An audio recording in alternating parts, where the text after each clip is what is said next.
É uma alegria nós podermos nos congregar como igreja em nome do Senhor Jesus. E eu estava sentado há pouco e lembrando aquele versículo que diz de todas as tribos, povos e raças, né? Muitos virão te louvar. E nós já estamos experimentando isso aqui, né? O Senhor nos tem dado o privilégio de termos irmãos de vários lugares e isso é um consolo para nós. Podemos ver a obra do Senhor crescendo, ouvirmos notícias sobre aquilo que o Senhor está fazendo noutros lugares. E nós temos, irmãos, nosso texto de hoje está em Marcos capítulo 7, conforme alguns irmãos já viram. Nos fala da cura de um surdo e alguém que tinha dificuldade em falar. Provavelmente não sabemos, o texto não diz se ele era surdo de nascença, se tinha adquirido essa doença posteriormente, mas sabemos que ele tinha alguma dificuldade, tinha a língua presa. Algumas traduções dizem que ele era gago.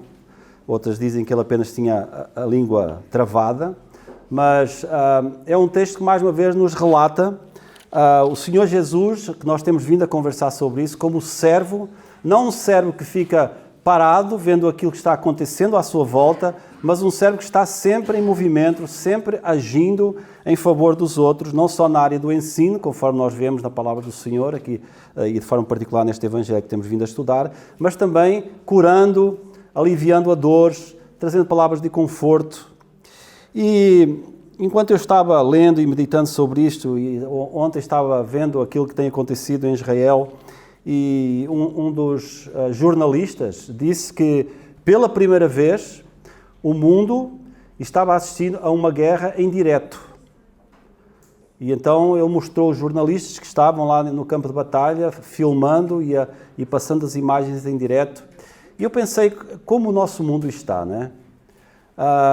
Nós olhamos aquilo e parece que estamos num filme, como tantos filmes de guerra que provavelmente já assistimos ao longo da nossa vida, filmes de ficção, alguns históricos, demonstrando que aconteceu, mais ou menos como aconteceu, mas ver aquilo em direto e parece que nós estamos sentados confortavelmente no nosso sofá, assistindo uma guerra onde morrem pessoas inocentes, e desligamos a televisão e vamos almoçar e vamos cuidar da nossa vida como se fosse lá longe e não nos dissesse respeito. O mundo, por causa da sua cegueira, está longe de Deus. Nós que somos do Senhor, nós sabemos aquilo que a palavra do Senhor diz. Nos últimos dias, tudo isso estaria a acontecer. Mas nós sempre achávamos que nós não estávamos vivendo os últimos dias, que isso era mais lá para a frente, porque essa foi a expectativa e a esperança da igreja desde o seu início, né?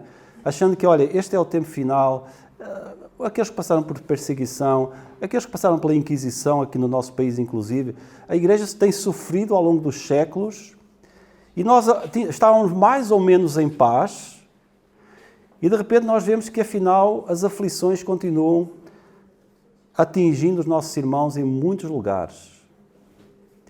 O mundo está cego. O mundo está surdo. O mundo está com a sua boca fechada à exaltação do Rei dos Reis, do Senhor dos Senhores. E as pessoas estão perdidas. E o cenário está se preparando. Mas o que acontece hoje acontecia no tempo de Jesus. As necessidades eram tantas que nós olhamos para as Escrituras e vemos o desespero, vemos o clamor, vemos a busca das pessoas por respostas. E apesar do Senhor Jesus ter trazido ao mundo o ensino certo, ter demonstrado através dos seus milagres que Ele era Deus, o Deus encarnado, mesmo assim o mundo o rejeitou. Irmãos, a palavra de Deus ao longo da história, desde o Antigo Testamento, fala sobre isso. Que este mundo iria de mal a pior, mas que um dia o Senhor iria intervir de forma definitiva e o mundo e os reis deste mundo teriam que se submeter a Ele. E o Senhor Jesus abriu os nossos olhos, a muitos de nós estamos aqui pela sua graça. O Senhor Jesus trouxe à nossa vida o conhecimento de quem Ele é e nos levou, por isso, a exaltar o seu nome.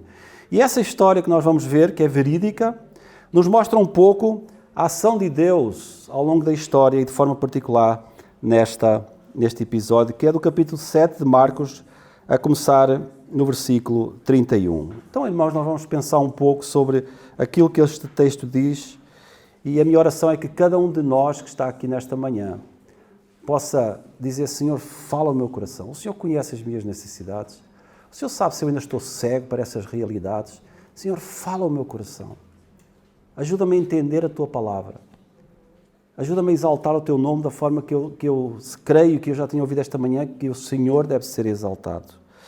Versículo 31, capítulo 7 de Marcos. E ele, tornando a sair dos termos de Tiro e de Sidom, foi até ao mar da Galileia pelos confins de Decápolis.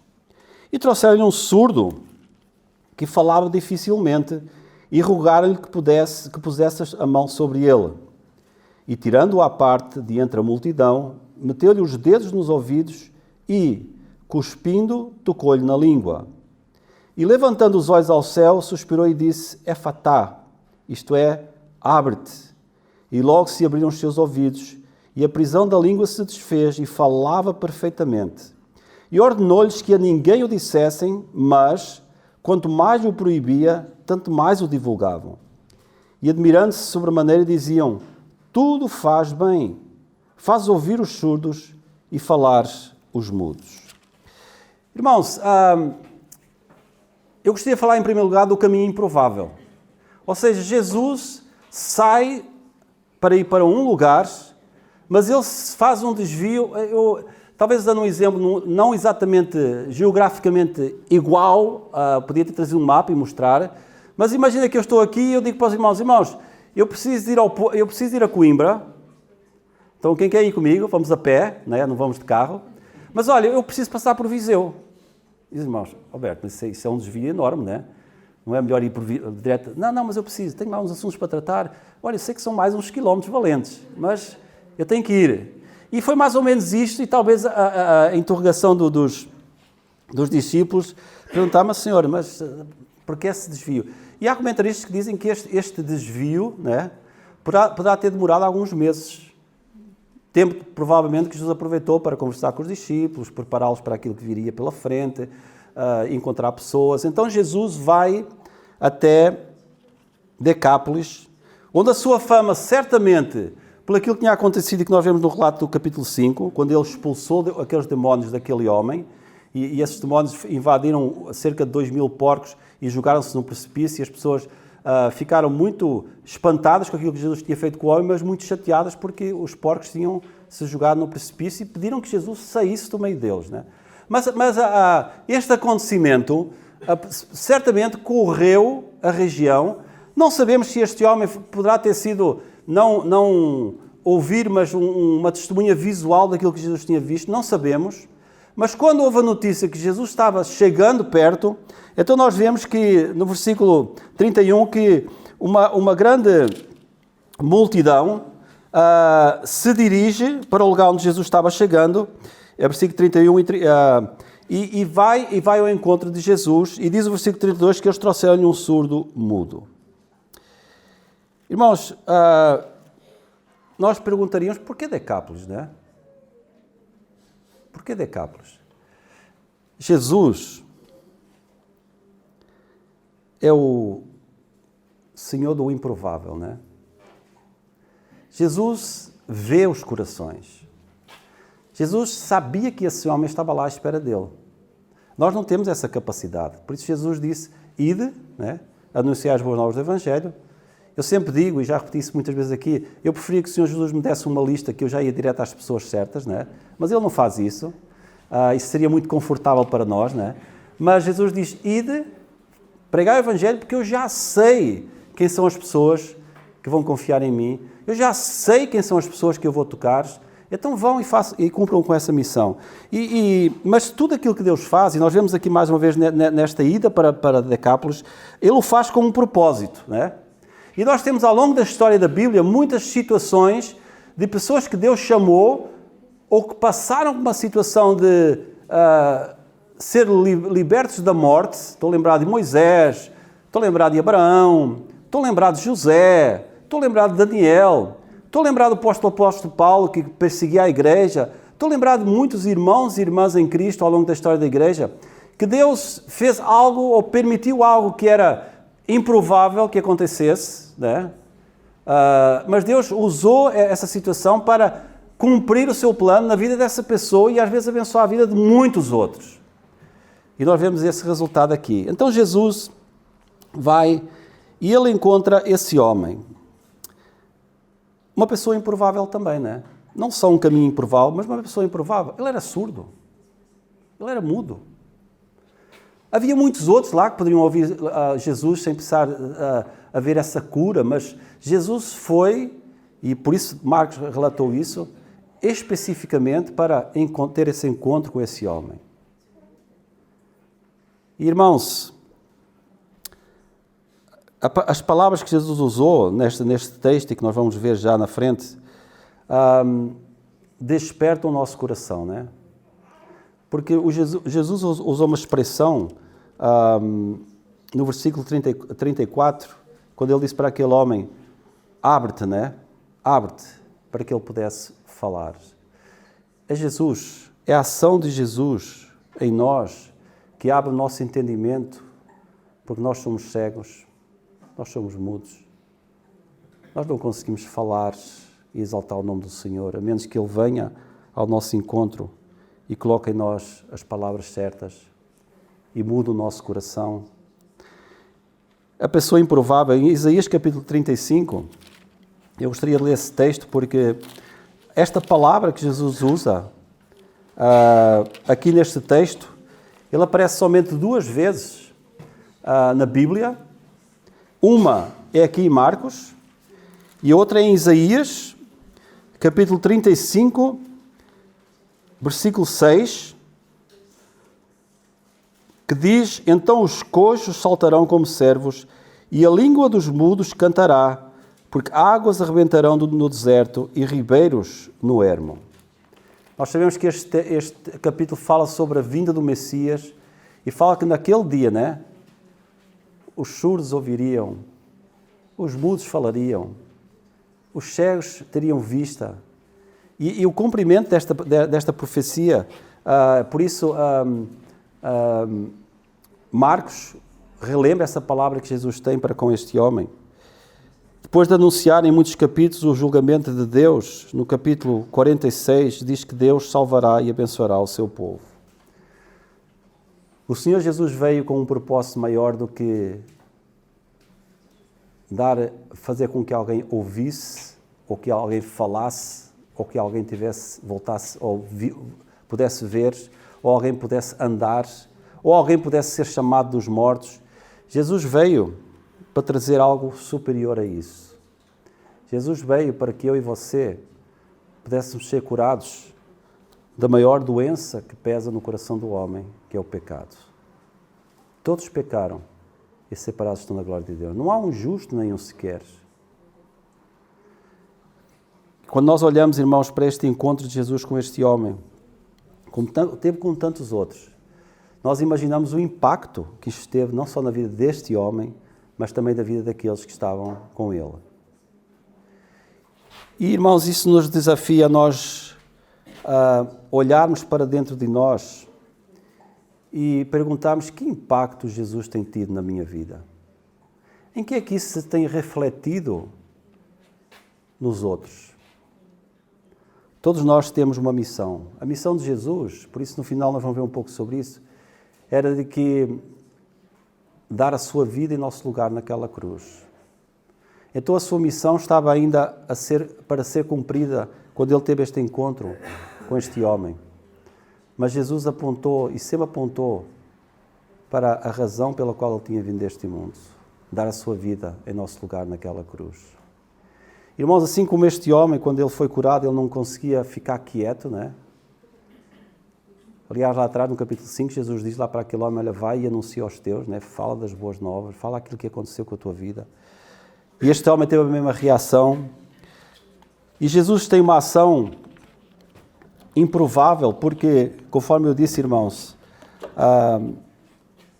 Jesus simplesmente podia ter passado em frente, mas ele é sensível às necessidades deste homem e ele cura este homem da sua doença.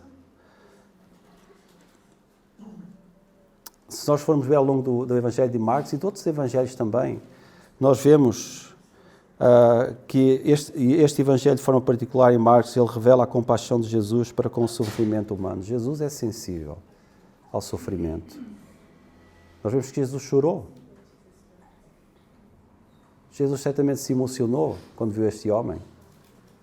Irmãos, nós, filhos de Deus, homens e mulheres que Deus curou, que Deus salvou,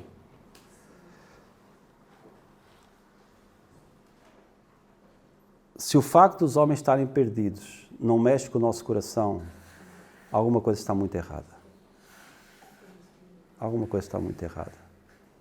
Esta semana tive uma conversa boa com uma das nossas cozinheiras e mais uma vez alguém que procurava de alguma forma se refugiar na religião, né? Mesmo ela dizendo, eu não sou uma religiosa praticante, mas eu creio nisto e creio naquilo. E tentar demonstrar para ela que não é a nossa crença ou a nossa religião que nos salva, mas é Jesus Cristo. Mas ver como as pessoas, e por isso a palavra de Deus diz que Deus abre, né? Deus faz-nos entender essas verdades. Como as pessoas ficam escravas dessas ideias. E parece que não conseguem ir um pouquinho mais além. Mas nós temos que amar essas pessoas, irmãos. Nós não podemos desanimar. Nós não podemos desistir. O nosso desejo era que a Vila de Partilhó todos fossem crentes no Senhor Jesus Cristo. As instalações seriam o problema menor, não é? Nós construiríamos uma mega igreja, ou um mega templo, não é? Mas isso não acontece. E quantas vezes o Evangelho já foi pregado? Devemos desistir? Não. O Senhor tem o seu tempo. Jesus já sabia que aquele homem existia quando curou lá o endemoniado. Ele podia ter ido ao encontro dele e curá-lo também. Mas Jesus foi, se afastou e novamente passa por lá e aí sim ele cura aquele homem. Irmãos, versículo 35 diz, e logo os seus vícios se abriram e a prisão da sua língua se desfez e falava perfeitamente. E Jesus dá-lhe uma ordem meio estranha, não é? Diz que Jesus ordenou, ele não pediu, olha, vê lá e tal, é melhor não falar, não. Diz que Jesus ordenou que a ninguém o dissessem. Porquê Jesus pediu que eles não falassem, né? Porque Jesus teve quando lá atrás ele tinha dito, olha, vão, falem, anunciem, né? Aquilo que Deus fez. Irmãos, eu creio que o tempo de Jesus, e para que Jesus fosse totalmente revelado, só iria acontecer a quando da ressurreição. Aí sim, o plano tinha se cumprido. Aí eles podiam falar não só daquilo que Jesus tinha feito, mas daquilo que Jesus poderia fazer por cada um daqueles que ouviam a palavra. Que Jesus tinha vindo não só para curar os doentes, mas para salvar os pecadores. E a promessa tinha-se cumprido. Hoje, irmãos, nós temos a mensagem completa. Jesus tem curado muitos de nós. Jesus tem livrado muitos de nós da morte. Jesus nos deu esta manhã o privilégio de estarmos aqui, louvando o Senhor através dos cânticos, participando e lembrando a morte e a ressurreição do Senhor Jesus, ouvindo a sua palavra. Jesus te ama. Mas conforme eu disse, irmãos, o nosso maior problema não está se nós temos um problema de saúde, se temos um problema na família. O nosso maior problema é se nós estamos aqui, ou se você está aqui e não conhece o Senhor Jesus Cristo como Senhor e Salvador. Mas veja, irmãos, que apesar de Jesus ter ordenado que eles não falassem, eles falaram, não é? Eles saíram falando aquilo que Jesus tinha feito. Ao contrário dos seus concidadãos, daqueles da terra do qual Jesus tinha vindo, que perseguiam Jesus, que atribuem a Jesus obras do maligno, estes homens falaram daquilo que Deus tinha feito na sua vida. E sabe, irmãos, nós como igreja, eu estou-me a lembrar do texto de Atos capítulo 4, versículo 20, que diz, em que nós lemos, pois não podemos, Pedro falando, deixar-vos de falar do que temos visto e ouvido. Se Jesus é o bem mais precioso que você tem na sua vida, você não pode deixar de falar daquilo que você tem visto Deus fazer na sua vida e na vida de outros irmãos, e aquilo que você ouve, que é o apelo do Senhor Jesus. Fala em tempo e fora de tempo. Não percas as oportunidades. Eles proclamam tudo o que Jesus fez. E nós devemos proclamar tudo o que Jesus fez e continua a fazer. E ainda hoje Ele vai ao encontro dos pobres e dos necessitados. Nós sofremos, irmãos, quando vemos e sabemos que a Igreja do Senhor está debaixo de grande sofrimento em alguns países. Quebra o nosso coração.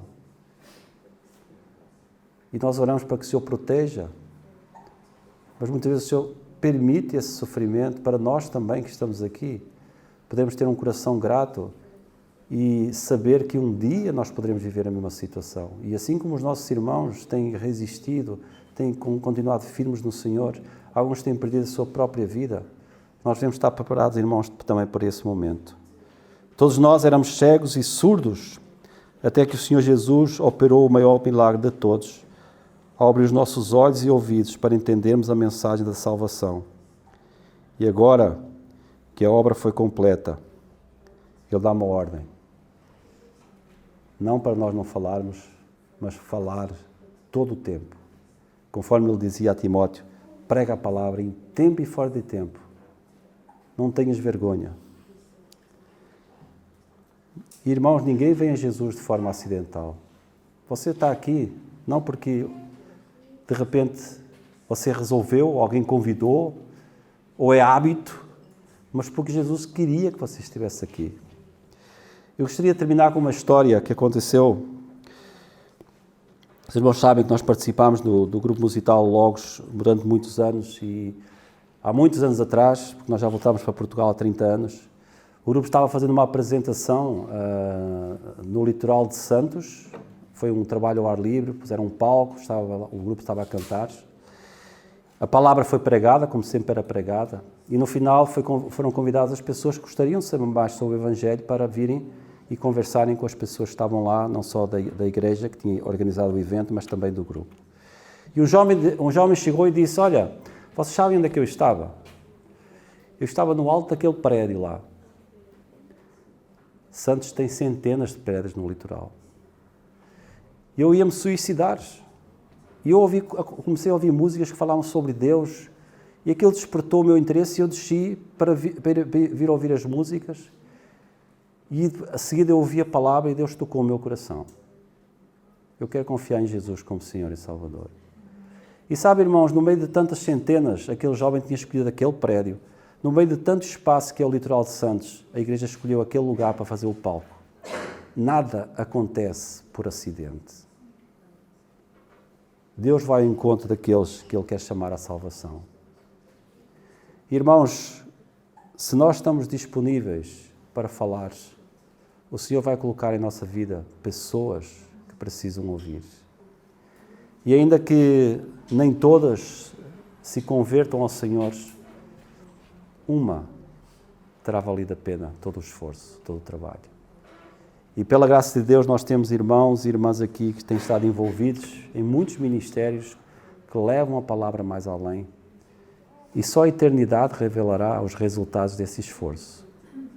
O Senhor se agrada daqueles que pregam as boas novas do Evangelho. Você está surdo? Você não consegue expressar a adoração ao Senhor? Busca Jesus. Ele vem ao teu encontro. Abre o teu coração. Confessa Jesus como Senhor e serás salvo. Que o Senhor vos abençoe.